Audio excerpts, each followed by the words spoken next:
Sobat Fit One, saya Dr. Probo Mangastomo, spesialis kebidanan dan kandungan dari Omni Hospital Pekayon. Kembali lagi di sesi Tanya Dokter. Kali ini saya akan membahas tentang haid tidak teratur. Oke, jadi kalau kita ngebahas masalah menstruasi pada wanita, apalagi kalau kita membahas masalah kenapa dia tidak teratur, itu kita bisa bagikan ke dua kelompok besar dulu nih. Kenapa penyebabnya dia tidak teratur? Yang pertama bisa karena kelainan organik, yang kedua kelainan yang disebabkan oleh non-organik. Nah, organik ini apa? Itu mungkin bisa dari penyakit-penyakit kandungan seperti ada mioma uteri, atau ada erosi pada mulut rahim atau serviks, atau memang mungkin ada suatu tendensi ke arah keganasan pada kandungan. Kalau penyebab yang disebabkan anorganik atau non-organik, ya itu paling sering itu disebabkan oleh hormonal. Nah, hormonalnya ada tingkatannya juga. Bisa tingkatan dari sentral, dari pusat, ya itu dari hipotalamus atau dari hipofisis, ya hormon-hormon yang dilepaskannya, atau dari ovarium, dari kelainan dari hormon yang dilepaskan oleh sel-sel telur. Jadi seperti itu untuk pengumuman garis besarnya. Kalau efek samping itu tentunya pasti dilihat dari kausatifnya dulu ini. Kalau misalnya memang karena suatu proses penyakit kandungan kayak mioma atau keganasan pada mulut rahim, efek samping yang dijelaskan ya jelas mesti pendarahannya misalnya akan timbul lebih banyak. Bisa sampai ganti pembalut, bisa sampai 6 kali lebih. Ya, yang paling umum itu adalah anemi. Jadi kekurangan darah.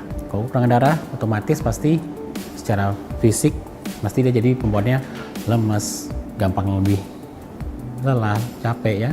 Dan kalau itu suatu keganasan, tentunya kalau tidak diobati, dibiarkan berlarut-larut akan menjadi menyebar.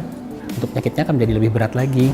Kalau dari hormonal biasanya sih tidak terlalu menimbulkan efek yang berat ya buat penderitanya. Hanya saja mungkin secara kualitas keseharian dia akan terganggu. Misalnya lagi kerja, terus belum saatnya haid, kok tiba-tiba keluar nih, padahal nggak sedia pembalut atau apa, tiba-tiba keluar, terus jadinya lebih kurang nyaman ya buat keseharian. Ya, dan juga kadang memang kalau ada haid yang terlalu pendek jaraknya, berulang-ulang, nah kadang ini dia tidak melepaskan sel telur.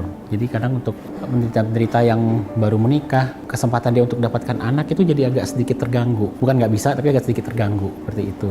Nah, kalau tidak teraturnya kemudian jarang, nggak keluar sampai 3 bulan, ya biasanya sih kalau perempuan tuh mesti lebih ke psikis ya pengaruhnya ya. Dia jadi what's happened to me, gua hamil apa nggak sih? Biasanya kayak gitu kan ya. Tapi ya kalau efek yang signifikan yang membahayakan tidak sih ya, tidak secara keseluruhan ya. Tapi tidak usah terlalu khawatir, itu dikonsulkan saja sebenarnya kalau ada kondisi seperti itu. Kalau masalah gimana haidnya bisa teratur nih, kembali lagi kita kepada kausatifnya. Kalau dia berupa hormonal, tentunya kita atur, kita lihat di tingkat mana dia terganggunya. Apakah di tingkat sentral, apakah di tingkat ovarium. Kita stabilkan hormonnya, ya bisa dengan obat-obatan. Yang paling ringan ya dengan mengatur lifestyle, gaya hidup ya. Karena ada juga kayak kondisi polycystic ovarian syndrome di mana haidnya mulai terganggu ya. Itu pasti juga akan diatur penambahan berat badan, diturunkan pelan-pelan ya. Dan kadang juga pakai obat-obatan tertentu.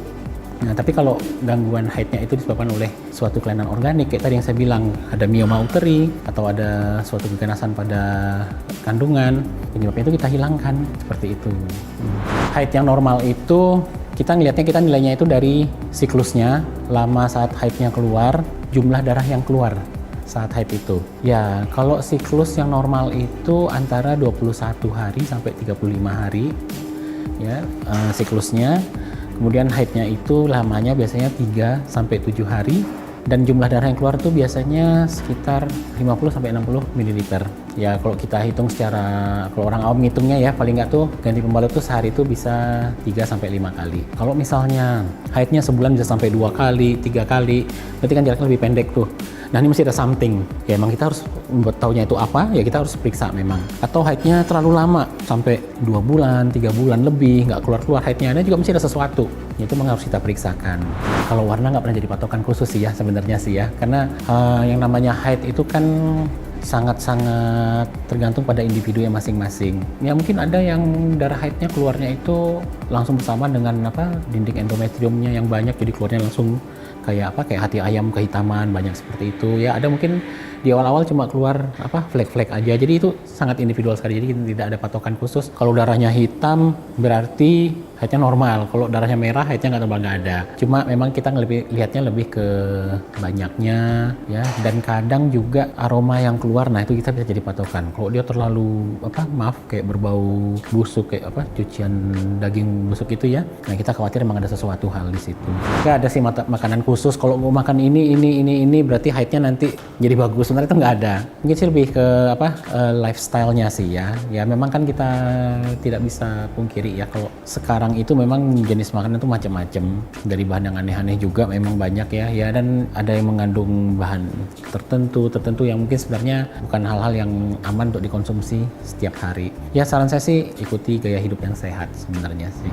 Memang kalau haid yang terasa dengan nyeri hebat ya, yang berlebihan ya, sampai kadang tidak bisa aktivitas, itu memang biasanya ada penyakit penyertanya itu yang tadi saya bilang ya. Kalau tidak mioma, mungkin suatu adenomiosis atau endometriosis. Ya memang tuh kondisi-kondisi di mana ada proses radang yang hebat di dalam, karena yang seharusnya sel-sel haid itu keluar, dia ada yang reflux balik ke dalam, nempel di dalam, membentuk kadang ada membentuk kista yang isinya darah haid, isinya warna kayak cairan kecoklatan. Ya itu kalau dia nempelnya mungkin di ovarium, tapi kadang-kadang dia ada nempelnya itu di dalam serabut-serabut dinding rahim, sehingga ketika haid dia ikut meradang, meregang, dan itu timbul sensasi yang sakit yang berlebihan. Ya itu ada memang kalau seperti itu. Kalau hal-hal kayak gini nih memang ya, kalau perempuan tuh agak gampang-gampang susah ya. Soalnya kenapa? Karena rahim itu kan bisa kita bilang mahkota ya, mahkota buat perempuan ya. Sebisa mungkin kita akan mempertahankan rahim itu, karena kan fungsinya untuk keturunan ya. Memang kalau ada suatu kondisi hal seperti itu, kita lihat dulu kondisinya seperti apa. Tindakan operasi itu memang kadang bisa terjadi kalau memang itu sudah termasuk taraf yang sangat mengganggu sekali ya. Tapi ya kita juga harus mempertimbangkan apakah dia sudah punya anak apa belum, sudah menikah apa belum. Jadi hal-hal seperti itu tuh juga jadi pertimbangan. Jadi sangat individual sekali penanganannya itu. Nggak bisa kita sama ratakan semua. Kalau si A taruhlah mungkin misalnya sudah lanjut dengan haid yang nyeri sekali, ya kita pilihannya ya kita angkat rahimnya kalau memang sudah tidak ada bagian yang sehat. Nah si B keluhannya sama, sakitnya hebat sekali tapi belum nikah. Nah hal sepertinya perlu kita pertimbangkan juga. Jadi kita nggak asal main operasi aja, karena dia kan pasti pengen punya keturunan. Nah itu harus kita pertimbangkan. Yang pertama sih memang yang namanya haid nggak ada sih yang biasa-biasa aja sih ya, mesti ada mulusnya. Itu normal sebenarnya, karena gimana pun ketika haid itu kan rahim akan kontraksi ngeluarin darah yang ada di dalam rahimnya ya. Nah kontraksi itu kadang memang menimbulkan mules, kayak kram perut bawah. Di hari pertama, kedua itu terjadi, itu normal. Bukan suatu hal yang wah ini ada apa-apa nih, enggak. Kecuali kalau memang nyerinya itu berkepanjangan, sebelum, selama, dan sesudah itu masih terus berasa dan sampai tidak bisa aktivitas apa-apa, itu memang harus diperiksakan. Nah kalau emang terjadi ada hal-hal seperti itu sehingga aktivitas agak sedikit terganggu ya yang paling gampang kita lakukan ya bisa kita bantu dengan kompres air hangat ya, kemudian boleh kita nambahkan dengan obat-obat pereda nyeri yang umum ada, misalnya seperti kayak paracetamol ya atau asam mefenamat ya, tentunya dengan dosis yang sudah dikonsultasikan dengan dokternya. Biasanya nyaman kalau orang lagi itu pengennya ngeringkuk sih ya. Ya tapi sebenarnya sih nggak ada sih dia harus berdiri, harus duduk, harus tiduran, senyamannya aja sebenarnya. Sekian tanya dokter kali ini. Jika ada pertanyaan silahkan tulis di kolom komentar. Jangan lupa like, subscribe, dan share seluas-luasnya. Saya Dr. Probo Mangastomo, spesialis kebidanan kandungan dari Omni Hospital Pekayon. We care with passion.